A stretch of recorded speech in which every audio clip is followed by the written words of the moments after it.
Suscríbete a nuestro canal TVC Play y activa las notificaciones.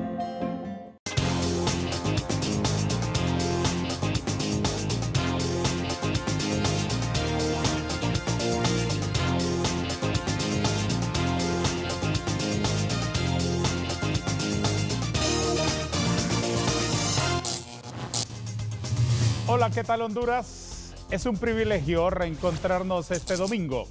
Les propongo que hoy conozcamos cómo ha sido su gestión en el Congreso del diputado Walter Romero del departamento de Cortés y qué nos propone este brillante profesional como candidato a la reelección para el próximo periodo. Se presenta en las elecciones primarias e internas del Partido Liberal el próximo 14 de marzo. Diputado Walter Romero, es un gusto tenerle aquí. Sea bienvenido. Un gusto, mi estimado, un honor, un privilegio estar en este maravilloso programa una vez más. ¿Me permite que le elabore una caricatura como la vez pasada que sí me lo permitió? Encantado, sí, eso es lo que me gusta de venir acá, que tengo mi casa con varias caricaturas ahí y eso es lo que me gusta. Hombre, mire, usted se ahorra unos cuantos pesitos. Exacto. Voy a elaborarle una caricatura. Voy a proceder con el boceto previo aquí, luego vamos a ir entintando y si nos ajusta el tiempo le agregamos un poco de color para honrarlo. Espectacular. Diputado Romero, ¿es usted candidato a diputado para el próximo periodo, verdad? Efectivamente. ¿Por qué lo hace? ¿Cuáles son sus aspiraciones? Pues transformar Honduras. Yo creo que los buenos, los decentes, tenemos que tomar la decisión de transformar Honduras y no podemos seguir siendo espectadores. Tenemos que entrar a la cancha, tenemos que entrar al terreno de juego y empezar, como dicen, a golear, empezar a hacer las cosas bien. Es importante saber cómo entiende usted la política en la sociedad. ¿Cómo entiende usted la política en la sociedad hondureña actual con todas sus particularidades? Bueno, yo creo que la política es un vehículo para hacer el bien. Por lo menos así lo entiendo yo desde mi perspectiva. Lógicamente que los que nos gobiernan y los que nos han gobernado en los últimos años no lo ven desde esa perspectiva. Y han hecho ver que la sociedad mire a los políticos como personas corruptas, como personas indecentes, como personas que no valen nada. O sea, se ha decaído la moral en la gente como para querer aspirar a un puesto político, porque dice, voy a manchar mi imagen, cuando realmente no es así. El que se quiere mantener firme, como es mi caso, y yo sé que hay un montón de casos, está su caso también, por ejemplo, el que se quiere mantener firme en la decencia, en el camino de lo correcto, lo va a hacer siempre. Estoy de acuerdo con eso, diputado Romero, pero hay un matiz que hay que establecer. Los que se han decepcionado de la política tienen muchísimas razones para decepcionarse. La clase política tradicional, los dirigentes políticos nos deben horrores. No nos ha dado resultados la democracia, los indicadores económicos, los indicadores del desarrollo humano, la corrupción galopante. Ha sido tan salvaje que el 52% de los hondureños no quieren saber nada de los políticos, según sondeos de opinión pública. ¿Está usted de acuerdo con eso? No, efectivamente, y eso no solo pasa en Honduras, pasa a nivel de Latinoamérica, y es precisamente porque el mismo político tradicional le ha metido en la cabeza a la gente que ser político es malo. ¿Para qué? Para que la gente buena no se meta a la política, y ahí es donde tenemos que romper con ese pensamiento, con ese paradigma, con esa creencia incorrecta. ¿Por qué? Porque los buenos somos más, hombre. Yo siempre he creído que en Honduras los buenos somos más y necesitamos ingresar a la política. ¿Para qué? Para transformarla. Pero si seguimos creyendo que la política solo es para corruptos, que la política es del diablo, por ejemplo, como creen algunos, pues hay que quitársela, hay que arrebatársela y los decentes tenemos que meternos. ¿A qué atribuye, diputado Walter Romero, la falta de resultados de la democracia? Pues en que hemos dejado en que los corruptos, ¿verdad?, los que no quieren un beneficio verdadero para el país, los que no aman a Honduras verdaderamente, se metan y nos gobiernen. A eso me parece a mí que es brillante todo respuesta. El problema. Les hemos dado las llaves a los que menos se las merecen. Exacto. Ahora, entonces, ¿cómo se revierte para que la política tenga credibilidad ante los ojos de los ciudadanos indiferentes? ¿Cómo se revierte todo ese desprestigio? Pues con gente buena, con gente decente, con gente de valores, con gente de principios, que incursione en la política. ¿Para qué? Para que el que está afuera empiece a ver si está, por ejemplo, Walter Romero, si está Darío Vanegas, si está X o Y persona que ellos admiran, dice, entonces la política no solo es de los malos, la política es de los buenos, entonces yo me puedo meter también a política, porque hay gente incluso que tiene sueños de ser político, pero dicen, yo no me quiero ir a manchar mi imagen, me he hecho una buena carrera profesional, me he hecho un buen nombre, y si me meto a política, pues voy a manchar mi nombre. ¿Por qué hay tanta corrupción? ¿El sistema lo favorece? Definitivamente tenemos un sistema que favorece la corrupción, totalmente, un sistema que no es apolítico, o sea, aquí los tres poderes del Estado están controlados mediante un solo gobierno, que está centralizado el poder, de alguna forma. Entonces, no hay independencia verdadera de poderes, como debería de ser, ¿verdad? Entonces, ahí me parece a mí que es el problema. Debe de haber más institucionalidad, fortalecer la institucionalidad y sobre todo en la parte de corrupción, a mí me parece que debemos de fortalecer los órganos contralores con personas apolíticas, con personas que sean verdaderos profesionales y, lógicamente, que cambiar las reglas del juego en algunas leyes. Sé, diputado Romero, que usted es un brillante profesional de la auditoría, que usted es un hombre con una vastísima capacidad en finanzas y en asesoría de empresas. Y uno de los asuntos importantes de la asesoría de las empresas es precisamente la parte del papel determinante del auditor. Trasladémoslo a la administración pública. ¿Por qué en la administración de los fondos del pueblo no se trabaja con auditorías efectivas para que la auditoría, el papel del auditor, sea un instrumento que frene la corrupción, que vuelva más eficiente el rendimiento de los recursos y, por supuesto, más eficiente la liquidación de los presupuestos? Porque precisamente las leyes que están creando ese sistema para auditar a las instituciones no están promoviendo la transparencia efectivamente, porque por ejemplo hay cosas que yo he promovido en el Congreso y que me parece que se deben de reformar, y una de ellas es desde la vía constitucional, desde la propia Constitución de la República, se debe de reformar, por ejemplo, que las auditorías no sean a posteriori. Porque ¿de qué me sirve a mí que el Tribunal Superior de Cuentas, por ejemplo, el Ministerio Público o cualquier órgano veedor o contralor empiece a revisar posterior, que me venga a decir 5 años, 6 años, 7 años después que se robaron 100, 200, 1000 millones? ¿De qué me sirve eso? Si al final la gente está en los hospitales sin medicinas, los niños están sin su merienda escolar en las escuelas, no hay pupitres, no hay salas educativas de acorde a lo que necesitan nuestros alumnos. Entonces, ¿qué es lo que se necesita? Se necesitan hacer reformas profundas en la parte de fiscalización, porque la corrupción no se puede minimizar, la corrupción no se puede disminuir, la corrupción hay que atacarla con todo para eliminarla, y tiene que hacerse una reforma profunda en la parte legislativa. ¿Hacia dónde debería ir enfocada esa reforma de los órganos auditores? Debe ir enfocada en que las auditorías tienen que ser antes, durante y después. Por ejemplo, en el sector privado, ¿por qué las empresas privadas tienen éxito? Porque la auditoría interna, llamémosle de alguna forma, que así se le llama, la auditoría interna, ¿qué hace? Cada vez que va a salir un recurso de esa empresa, el auditor verifica antes de que salga el recurso, no después, no va a ir a verificar después. Cuando está formulado el presupuesto. Cuando está formulado el presupuesto, va a verificar si lo que están comprando está en presupuesto, si está cumpliendo con las normas. Por ejemplo, un ejemplo, que cumpla 3 cotizaciones mínimo.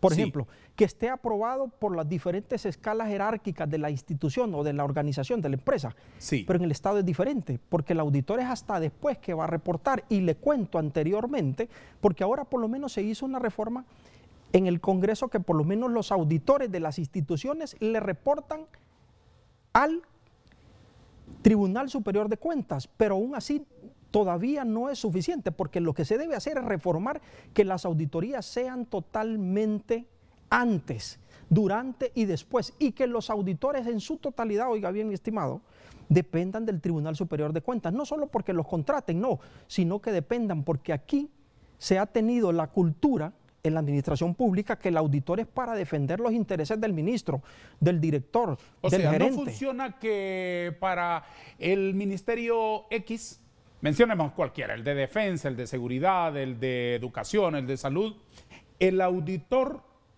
sea un subalterno de ese ministro. No debería ser, no debería ser. Porque eso es la reforma que usted me está planteando. Esa es la reforma. El auditor tiene que depender 100% de la totalidad del Tribunal Superior de Cuentas porque tiene que haber algo, una particularidad importante que se llama la independencia del auditor. Sí. Pero si yo como ministro, por decir un ejemplo, o el ministro está contratando, el auditor va a ser un subalterno. Sí. ¿Y a qué va a llegar esa persona? A proteger al ministro, a proteger al director, y eso es totalmente incorrecto. ¿Cuál es el papel del auditor? Porque el auditor lo único que tiene que proteger son los recursos del pueblo hondureño, que esos son los que se están perdiendo y que se han perdido en los últimos años. ¿Qué otros mecanismos diría usted que deberíamos de trabajar, de implementar como sociedad para combatir la corrupción administrativa? Bueno, que los órganos que ponen, por ejemplo, la Corte Suprema de Justicia, por ejemplo, el Colegio de Abogados, por ejemplo, ser más beligerantes para que las personas que lleguen sean apolíticas verdaderamente, para que no sean precisamente personas que estén de este o aquel partido. Yo sé que no es algo fácil, pero debemos ir trabajando en eso. ¿Por qué? Porque en la medida que llegue gente transparente, gente que sea de principios y valores sólidos, que sea vertical en eso y radical en los principios y valores, en esa medida las cosas van a caminar en bien y en beneficio del pueblo hondureño. ¿Qué se debe hacer en Honduras en materia de política económica? Bueno, una de las grandes cosas que se debe hacer, me parece a mí, es achicar ese presupuesto. ¿Por qué? Porque ese presupuesto cada año va creciendo galopantemente. El presupuesto del gobierno. El presupuesto general de ingresos y egresos se debe de achicar. ¿Por qué? Porque el gobierno se ha vuelto uno de los grandes empleadores del país y eso es incorrecto. ¿Cuánto es el presupuesto del año 2021? Estamos hablando de 288.000 millones de lempiras. Es un horror, 24.000 millones de lempiras más que el del año pasado. Totalmente. Entonces, o sea, el presupuesto que se va a ejecutar con los impuestos del tiempo de la pandemia. Exacto. Se incrementó en 24.000 millones de lempiras. Se incrementó, el del año 2020 se incrementó en 24.000 millones de lempiras. Sí. El de ahorita, el del 2021, es 288.000 millones de lempiras. Pero ¿qué es lo que pasa? Durante el año le van haciendo aumentos a ese presupuesto. Termina siendo un monstruo. Un monstruo de presupuesto. Pero aquí hay algo importante. Si queremos que el país salga de la pobreza, necesitamos que haya crecimiento económico y a la par que haya desarrollo económico, pero eso va a venir a través de mayor inversión y mayor ahorro. Pero aquí tenemos, por ejemplo, un presupuesto enorme que está financiado en gran parte por la alta carga de impuestos que le tenemos al pueblo hondureño, a los micro, pequeños, medianos empresarios, a los contribuyentes en general. Yo estoy convencido de eso, de que una política económica debe de pasar primero por un equilibrio en las finanzas derivado de justicia tributaria. Y como usted es experto en tributos y en impuestos, voy a consultarle después de una pausa sobre su enfoque sobre el particular, ¿le parece? Excelente. Vamos a detener el programa Vanegas un minuto en este conversatorio que disfrutamos con el diputado Walter Romero.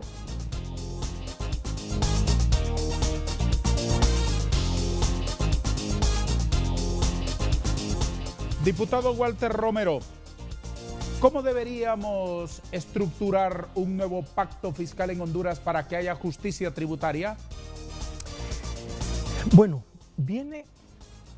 un pacto debe de ser a través de la comunión y del acuerdo de todos los sectores.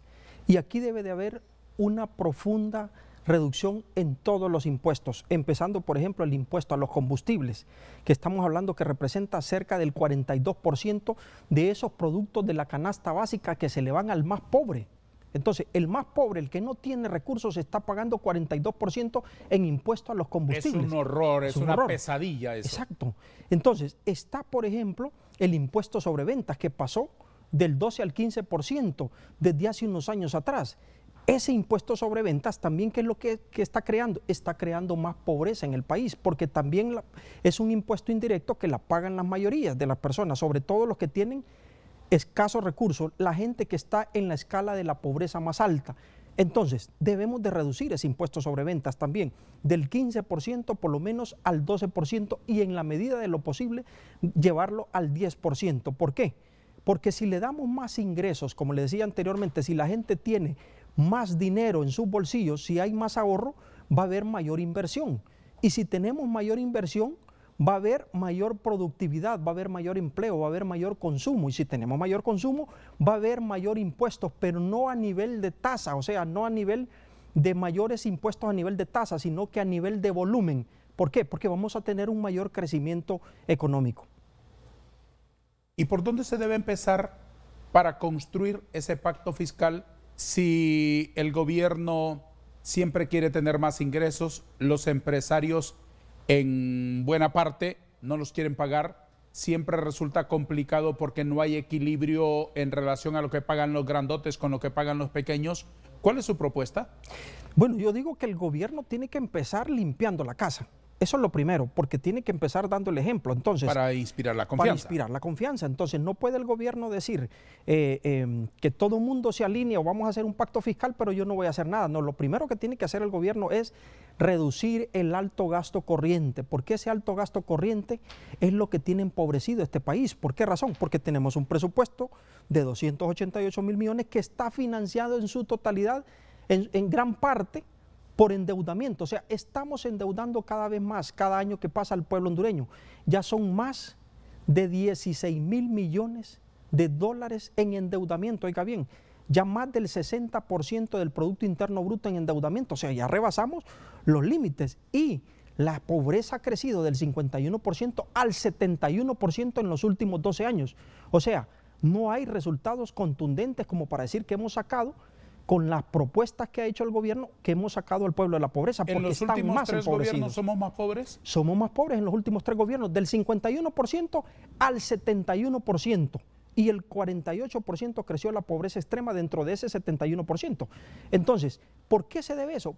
Porque han crecido los impuestos, la alta carga tributaria que tiene el país efectiva anda alrededor de un 70% a nivel general, si lo llamamos. Entonces, aquí un emprendimiento que yo siempre he dicho hasta la saciedad, que ser emprendedor en nuestro país es ser un superhéroe, porque de entrada, o sea, le cobran aquella barbaridad de impuestos, pero por eso su servidor propuso en el Congreso Nacional un proyecto importantísimo, que en buena hora fue aprobado hace varios años y ahorita se volvió a ampliar 12 meses más, que es la exoneración de 5 años de impuestos sobre la renta, impuestos municipales, retenciones del 1, 12.5% para todos aquellos emprendedores, para que formen sus emprendimientos. Durante 5 años van a estar exonerados de esos impuestos. Eso me parece a mí, con todo respeto se lo digo, aunque usted haya propuesto otras cosas, pero eso me parece a mí el aporte más importante que en su gestión en el Congreso usted le haya dado a los ciudadanos. Pues muchas gracias. Porque es un gran instrumento. Totalmente. ¿Cómo funciona? Pues aquí básicamente hay que aperturar a través de una plataforma en línea que se llama miempresaenlinea.org y ahí están todos los videos de cómo crear una empresa, pero básicamente llenar un formulario. Ya no necesita un abogado una persona, un emprendedor. Una vez que llene ese formulario, pues hace todo lo que le indica la plataforma. Pero aquí lo importante es que una vez que le dé el certificado, la Secretaría de Desarrollo Económico ya tiene que ir a hacer los trámites con el SAR, con la municipalidad, pero es importante saber que va a estar exonerado ese emprendedor 5 años de impuestos sobre la renta. Me parece justo porque en ese momento es cuando los emprendimientos empiezan a perder dinero y necesitan el apoyo, el brazo del gobierno. ¿El brazo para qué? Para que no estén pagando esa cantidad de impuestos. Porque le cuento antes qué pasaba. Un emprendedor decía, tengo un sueño de poner mi empresa y lo primero es llenar una declaración en una municipalidad y pagarle a la municipalidad 2.000, 2.500 lempiras mensuales y no ha empezado a producir ni un lempira de ingresos y ya tiene que pagar impuestos a la municipalidad. Injusto, desequilibra las finanzas y enloquece a cualquier inversionista. Exacto. Diputado Romero, estoy entintando casi de manera mecánica esta caricatura y me fijo ahora cuánto detalle de brillo tengo que dejar en esos pedazos de zapatos que usted lleve este domingo. Aquí tengo que esmerarme al máximo por tratar por lo menos de dejar un espacio de brillo en esas maravillas de zapatos que tiene usted. Muchas gracias. ¿Qué nivel el suyo? Así quisiera ser yo cuando sea grande. Ahí le indico dónde los venden. Lo felicito. Aquí está en todo caso Gracias. reflejado de algún modo en la caricatura con la que honramos hoy su presencia aquí en el programa. Además de esa carga tributaria, ¿cuáles diría usted, diputado Romero, que son los principales valladares que enfrentan en la economía hondureña los emprendedores? Pues también hay una alta carga laboral, definitivamente, ¿verdad? Pero para que pueda soportar esa carga laboral, que me parece importante porque debe de haber una carga laboral. Sin embargo, si lo estamos asfixiando, vuelvo con el tema de los impuestos porque me parece que es el tema toral, ¿verdad? Si le bajamos los impuestos y adicional otro punto importante, le simplificamos administrativamente los procesos, que eso es algo también que se debe de hacer, una reforma profunda en la simplificación de los procesos administrativos. Y no vienen hablando de eso los gobiernos desde hace tiempo, pero no pues. lo han hecho, pero no lo han hecho. ¿No se ha avanzado en eso? No se ha avanzado. ¿A qué se refiere concretamente? Por ejemplo, usted metió una petición en el Servicio de Administración de Rentas, por decir un ejemplo, y esa petición dice el Código Tributario que son 90 días, debe ser respondido en 90 días, y la Constitución dice en el artículo 80 que debe de dársele pronta respuesta. Pero ¿qué pasa aquí? O sea, hay términos que no se respetan. Sí, hay términos que no se respetan. Aquí puede pasar un año. Hay personas que, por ejemplo, han metido una petición, pasa un año, año y medio, y no le han respondido. ¿Y por qué si ellos están obligados a responderme, no me responden y no pasa nada? ¿Y si yo no pago impuestos a tiempo, sí me topan? Exacto, y esa es una de las cosas que se debe de reformar, que antes sí existía en el Código Tributario anterior y que yo le he propuesto, porque a mí me parece incorrecto que, por ejemplo, un contribuyente, persona natural o jurídica, un emprendedor hace una petición y se tardan más del plazo que establece el código. Ajá, ¿y qué pasa si hay un silencio negativo? Dice esta ley, que no hemos podido reformar y que yo le he solicitado en el Congreso Nacional. Y lo vamos a solicitar en la siguiente y yo espero que se reforme. Porque cuando hay un silencio negativo de parte de la administración, llámese SAR, CEFIN, aduanas, quien sea, debería de ser la petición, debería de caer en favor del peticionario. Así estaba antes el código, pero ahora cae el silencio negativo en contra del peticionario, o sea, en contra del mismo emprendedor, en contra del mismo micro, pequeño, mediano empresario, persona natural. Eso es algo totalmente incorrecto y eso es una de las cosas que vamos a cambiar en el próximo Congreso. Hablemos de política y hablemos de su carrera política como diputado. Y para usar una frase con la cual usted está muy familiarizado, dígame cuál es el resultado del balance de su gestión en el Congreso en estos años. Pues podríamos decir que hemos estado peleando en beneficio del pueblo hondureño en varias áreas. Por ejemplo, en la parte de los impuestos, yo siempre he dicho, y una de las cosas que antes de llegar al Congreso yo siempre he dicho, siempre dije, necesitamos ir a pelear en beneficio del pueblo hondureño y de las mayorías, de los contribuyentes, para que se reduzcan los impuestos, para que se respeten sus derechos, para que no se le violente el principio de inocencia a los contribuyentes, que eso era algo que se le estaba violentando en el Código Tributario anterior del 2016 hacia atrás, pero que logramos por lo menos ponerlo en papel ahorita, en el nuevo Código Tributario, en el que su servidor fue el secretario que dictaminó ese nuevo Código Tributario y en el cual ingresamos más de 25 reformas en beneficio de los contribuyentes. Entonces, una de las reformas, por ejemplo, que ingresamos es la parte de los descuentos de las multas, ¿verdad? Para los micro, para los pequeños y medianos empresarios, que no solo quedaran un 50% como estaba antes, sino que se le adicionara un 20% adicional, que sea un 70%. Otra de las cosas, lo que lo acabamos de mencionar, la exoneración de los impuestos. He pedido exención en impuestos de los productos de la canasta básica para el pueblo hondureño, por ejemplo, para todas esas personas que tienen un negocio pequeño en un mercado y que le hizo una reforma a la Secretaría de Finanzas para que paguen impuestos cuando alguien va a tomarse una sopa de mondongo, cuando va a tomarse una sopa de gallina o a comerse una baleada. No puede ser, hombre, eso es algo totalmente incorrecto. Sí, hombre. Entonces, estamos haciendo que el pobre se vuelva más pobre y que el que va prosperando, o sea, lo queremos volver a jalar a la pobreza. Y los indicadores ahí están claros. Del 51% de pobreza hace 11 años, alrededor de 11, 12 años, ha pasado al 71%. Hemos crecido en 20 puntos, mi estimado. Eso no puede ser. Entonces, mi enfoque ha sido en la parte, por ejemplo, de ayudarle a aliviar las cargas tributarias al pueblo hondureño. Por ejemplo, la parte de las amnistías. He propuesto bastantes amnistías en beneficio del pueblo. Y hay gente que me dice, no es posible que propongas amnistías porque haces mal pagador a la gente. Pero yo le digo, mientras no tengamos crecimientos económicos en nuestro país sostenibles de por lo menos 5 o 6 años y que el crecimiento económico sea del 6 o el 7% sostenible, vamos a tener que seguirle aliviando las cargas tributarias al pueblo hondureño, y una de esas son las amnistías. Amnistías, he propuesto amnistías municipales, amnistías del Seguro Social, amnistía en los servicios de la ENE, amnistía tributaria, amnistía aduanera, amnistía municipal. ¿Por qué? Porque las multas, intereses y recargos, sobre todo, se le hace más del doble en algunos casos al pueblo hondureño. ¿Por qué quiere seguir en el Congreso, diputado Romero?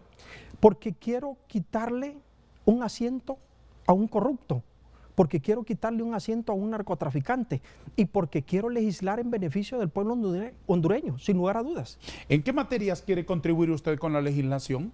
Pues quiero contribuir en la materia tributaria, en la materia económica y financiera, y lógicamente en la materia de salud, que me parece que son áreas inmensamente importantes y que van ligadas. ¿Cuál es su enfoque respecto a las políticas públicas dirigidas al departamento de Cortés específicamente para potenciarlo como un polo de desarrollo nacional? Pues una de las cosas que debemos hacer, por ejemplo, es que los ingresos de Puerto Cortés, que representan un porcentaje importante de todos los ingresos tributarios del país, se queden en gran parte en Puerto Cortés, porque no pueden venir esos ingresos que salen de allá, de la fuente principal de nuestro país, que son el departamento de Cortés, el departamento de Francisco Morazán. Pero hablemos de Cortés, no puede ser de que no se le devuelva nada a Cortés. Entonces necesitamos que los ingresos se devuelvan a Cortés. ¿Para qué? Para que haya mayor infraestructura en nuestro departamento, en todos los municipios, porque no solo puede ser en San Pedro Sula. Qué bueno, San Pedro Sula necesita mucho desarrollo todavía, pero necesitamos que se desarrolle San Manuel, Santa Cruz de Yojoa. Hemos propuesto, por ejemplo, en el Congreso Nacional que hayan hospitales en el Cono Sur, en el municipio de Puerto Cortés y en Choloma. He propuesto, para mí, deben de haber hospitales en esos municipios, debe de haber universidad. La universidad pública tiene que estar en el Cono Sur, tiene que estar en el departamento, en el municipio de Puerto Cortés. Debe de haber universidad, pero no solo estoy hablando de un par de cubículos, no, sino que debemos de montar para todos los jóvenes una buena institución. Estoy conversando con el diputado Walter Romero, uno de los más brillantes parlamentarios de este país, pero tenemos que darle la palabra a nuestros anunciantes. Una pausa muy breve.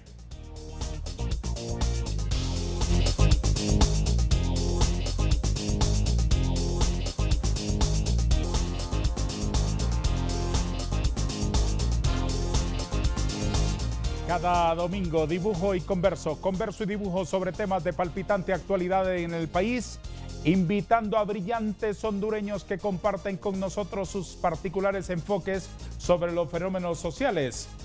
Y su generosidad también alcanza para permitirme hacerles una caricatura aquí en su presencia, como hago hoy con el diputado Walter Rolando Romero, del departamento de Cortés, del Partido Liberal, a quien también estoy elaborándole aquí un dibujo que ya va bastante avanzado. Faltan unos detalles, diputado Romero, pero tenemos tiempo todavía para poderlos agregar a esta obra con la que honramos su presencia hoy con nosotros. La última vez que usted nos visitó en este estudio, estaba por publicar un libro y nos prometió compartirlo. ¿Va a cumplir esa promesa? Claro que sí, claro que sí. Y hoy, mire, no se me ha olvidado, aquí le traemos para cumplirle esa promesa, le dije yo, cuando esté nuevamente en su programa, le vamos a traer una edición, un ejemplar de mi libro, Mentalidad de Riqueza y Éxito. ¿En qué consiste este volumen, diputado Romero? Es un libro para autosuperación, es un libro para cambiar la mentalidad y saber que todos merecemos tener éxito.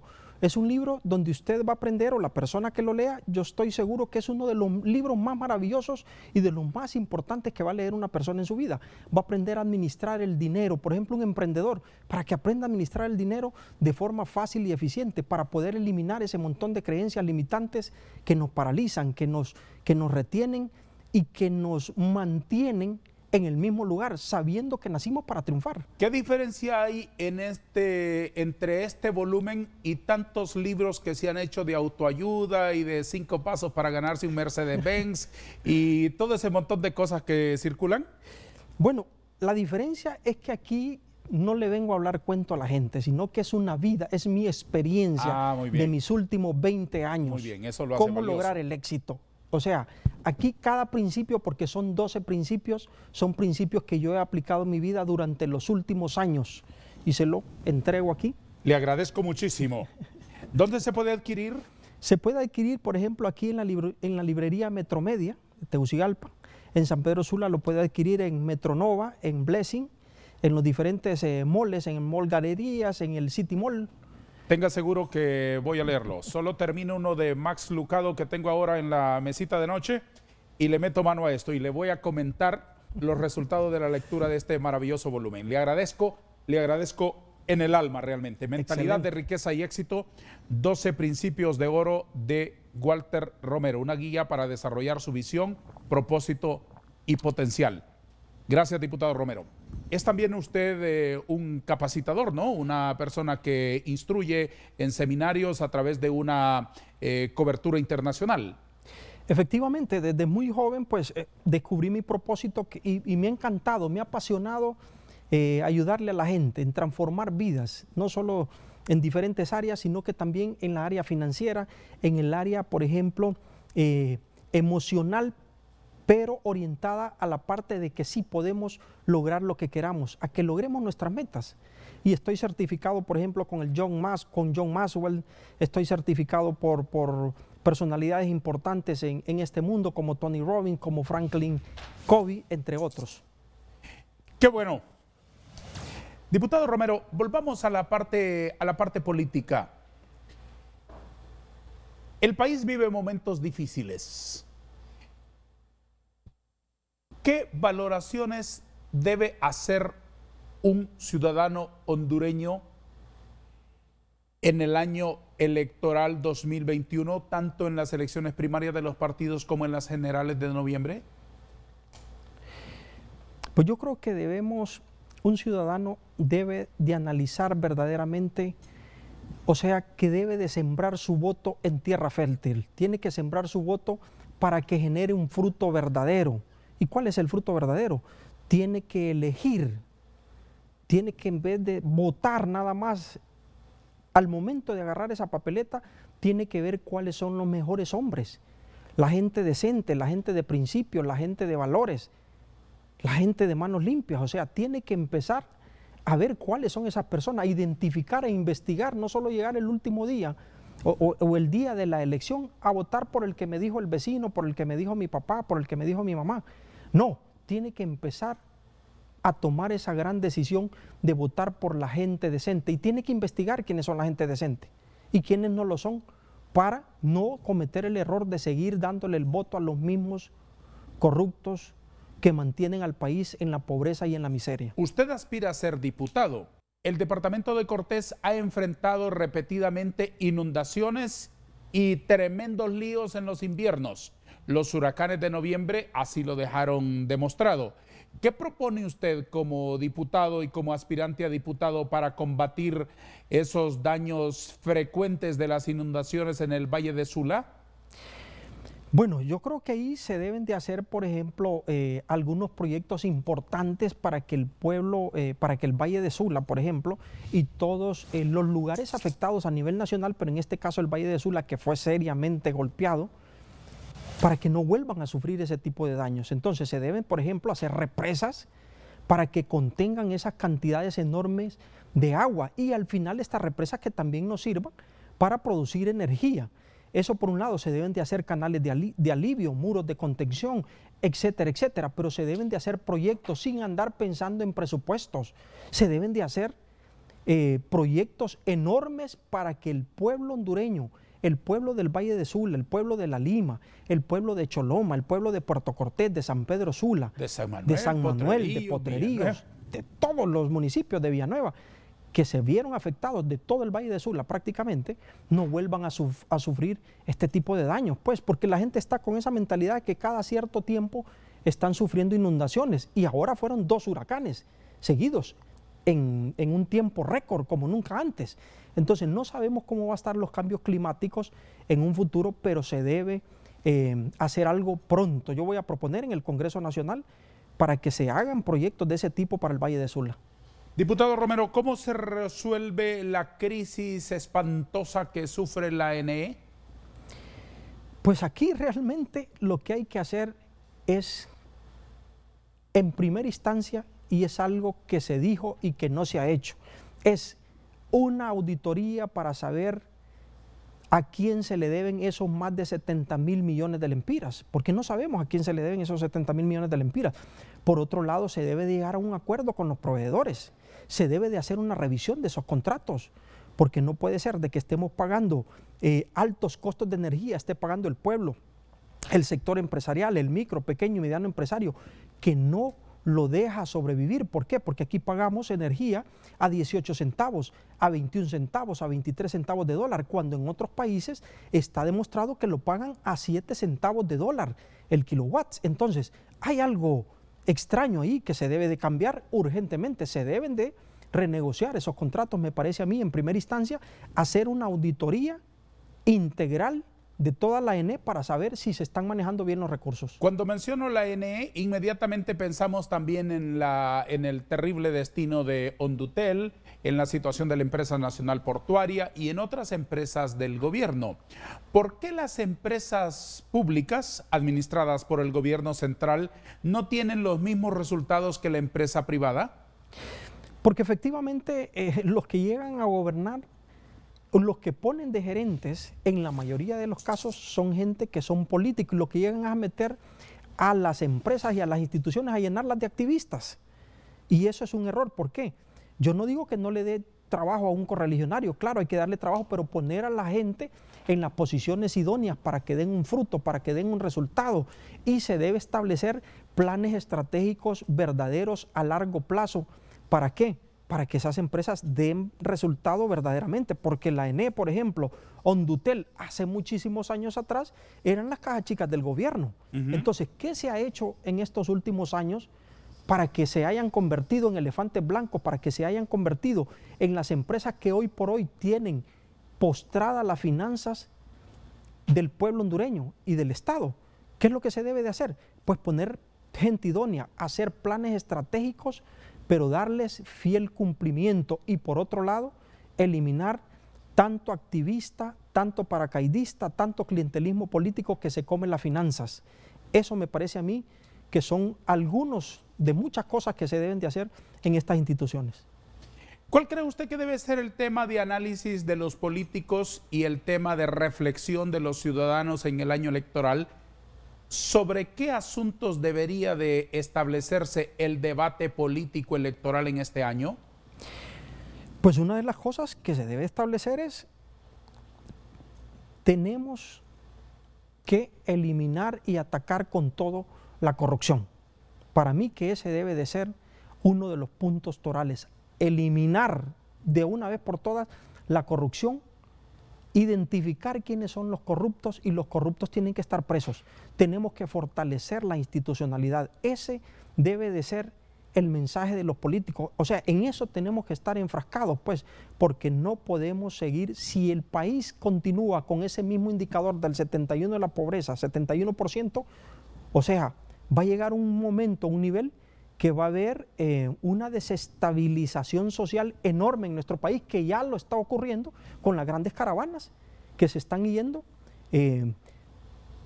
compatriotas que son grandes soñadores y que yo los admiro en cierta parte. ¿Por qué? Porque están buscando otro nivel para su familia, porque quieren tener un éxito en vista que en nuestro país no se les están dando las oportunidades. ¿Por qué se van? Porque no hay oportunidades en nuestro país, porque no hay seguridad, porque no pueden emprender como ellos quisieran en su totalidad. Entonces, por eso se van, por falta de oportunidades, por falta de trabajo. ¿Cómo se combate eso? Pues eso se combate en primera instancia atacando la corrupción para que hayan recursos para ayudarle a ese pueblo, para que hayan recursos. Yo propuse, por ejemplo, en el Congreso Nacional, durante la época de la pandemia, que se le dieran recursos a todas estas personas, por lo menos durante 3 o 4 meses, que se les suspendieran los pagos de servicios públicos, por ejemplo, el pago de la ENE, a todos los que estaban, por ejemplo, suspendidos en sus trabajos, que se les suspendieran los pagos de servicios públicos, ENE, agua, por ejemplo, entre otros. ¿Para qué? Para poderlos oxigenar. Pero la gente, ¿qué pasa? No tiene trabajo, no tiene dinero, pero la EH siempre le sigue mandando el recibo promediado de la energía. Puntualmente. Puntualmente. Todos los meses puntualmente. El micro, pequeño y mediano empresario que cerró operaciones y que no facturó ni un tan solo lempira, pero el recibo de la EH le llegó puntualmente y promediado. Entonces, ¿y de dónde lo voy a pagar? ¿Y cómo voy a pelear con estos bárbaros si nadie me defiende? Diputado Romero, una de las necesidades imperiosas de la sociedad es escuchar de los políticos propuestas para la generación de empleo lo más rápidamente posible. ¿Puede enumerarnos usted hoy una lista de tareas esenciales que debería de emprender el próximo gobierno para facilitar la generación de empleo? Pues tiene que enfocarse en la seguridad jurídica, porque la inversión, para poder generar empleo necesitamos inversión y ahorro. Y la inversión la vamos a traer una vez que le establezcamos seguridad jurídica a todos los empresarios, a toda la inversión nacional como la inversión extranjera. No ha crecido la inversión extranjera en estos últimos 2 años, más bien se ha disminuido en un poco más del 50%. Eso es un dato que nos debe horrorizar. Pero por otro lado, también es importante la reducción de impuestos a todo nivel. Por ejemplo, a la clase media se le debe aumentar, por ejemplo, los gastos médicos. Eso es algo que yo he propuesto en el Congreso Nacional y lo vamos a seguir proponiendo hasta que lo logremos, que se le amplíe la base exenta, que tiene una base exenta demasiado pequeña. ¿Por qué? Porque entre más va ganando alguien y se va preparando, no puede llegar, hay que hacerlo pobre, no. Hay que darle recursos. ¿Para qué? Para que tenga dinero para ahorrar y luego tenga dinero para invertir. Y esa inversión genere un empleo, genere 5 empleos, genere 10 empleos. Y con eso vayamos haciendo que el alto nivel de desempleo, que ya es de más de 3.2 millones de hondureños, se vaya disminuyendo. Un alto en el camino. Siga con nosotros, por favor.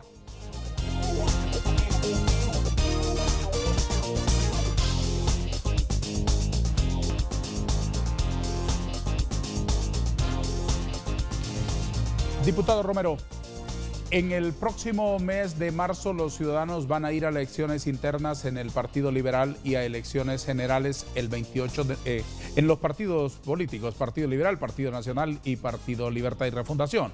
Y el 28 de noviembre tendremos elecciones generales. ¿Qué pasó con la nueva ley electoral como un instrumento para darle confianza al proceso? Pues yo creo que no ha habido voluntad política realmente, es mi opinión personal, como para que esa ley electoral funcionase para estos comicios internos. Y no sé si va a funcionar para los comicios generales. Yo esperaría que sí, pero realmente no hay reformas profundas, y lo he dicho hasta la saciedad. Por ejemplo, ¿de qué me sirve que haya una ley que solo tenga algunos simples maquillajes y, por ejemplo, no tiene algunas reformas como por ejemplo la segunda vuelta? No podemos seguir teniendo un presidente en nuestro país que sea elegido por la minoría, por el 30, 31%, no. El presidente de un país debe de ser elegido por la mayoría, por el 50+1, por decirlo, o por más del 50%. Así debería de ser, mínimo, o por lo menos buscarle una figura, pero sí debe de haber una segunda vuelta. Se debe de evitar, por ejemplo, el tráfico de credenciales, porque al final sabemos que aunque el voto popular de la gente diga yo voto por este, pero allá en las mesas le cambian las reglas del juego y los que están en las mesas terminan haciendo que gane este o aquella persona. Entonces, ¿no hay reformas sustanciales en el, el nuevo estamento? No hay reformas sustanciales. Hay algunas reformas importantes, como por ejemplo la alternancia en la elección, por ejemplo, la alternancia entre el varón y la mujer, eso me parece positivo, pero reformas profundas que para mí, por ejemplo, eran claves para que esta ley no sea un simple maquillaje, era la segunda vuelta. Eso me parece, la ciudadanización de las mesas es sumamente importante, que es un tema, lógicamente, que requiere un profundo análisis y que se debió haber hecho en estos 3 años anteriores. Y lo otro, el tráfico de credenciales, ¿verdad? Evitar que hayan tantos partidos, por ejemplo, ese montón de partidos pequeños de maletín que lo único que sirven es para apañar la corrupción en las mesas.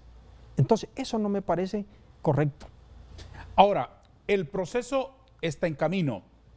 En medio de la pandemia, los movimientos se han organizado y están trabajando. En el caso específico suyo, en el departamento de Cortés, ¿cómo ha desarrollado su campaña?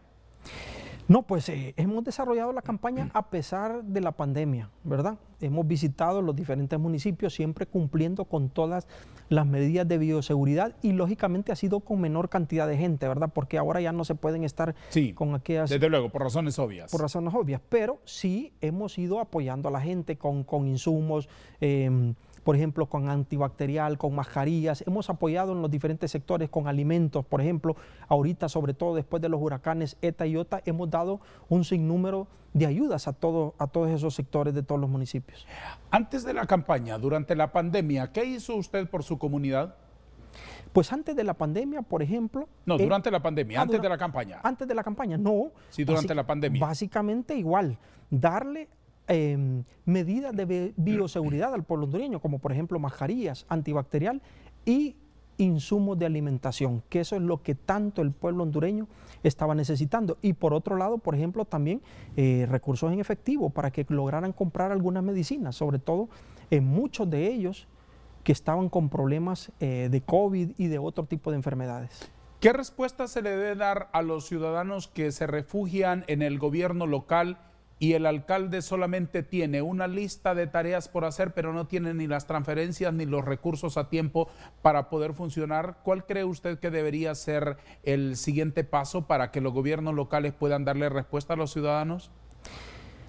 Yo creo que desde el punto de vista legislativo se debe de hacer algún cambio en la parte municipal, porque no puede seguir las municipalidades. Siempre miro y me llaman muchos alcaldes que no me han enviado las transferencias, que me deben 4 meses, 5 meses. O sea, las transferencias no pueden estar condicionadas por nada. Las transferencias son del pueblo municipal, o sea, no son del alcalde, no son de la alcaldía, es del pueblo de esa comunidad y por lo tanto se le deben de hacer las transferencias.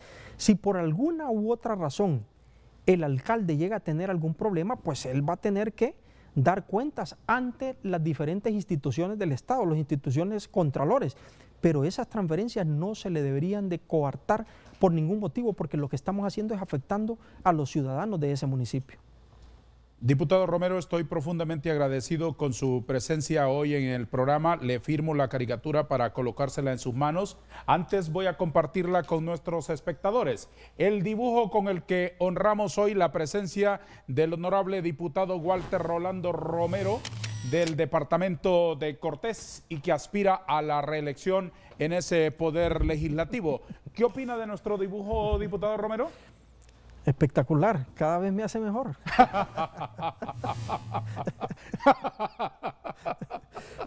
Espectacular.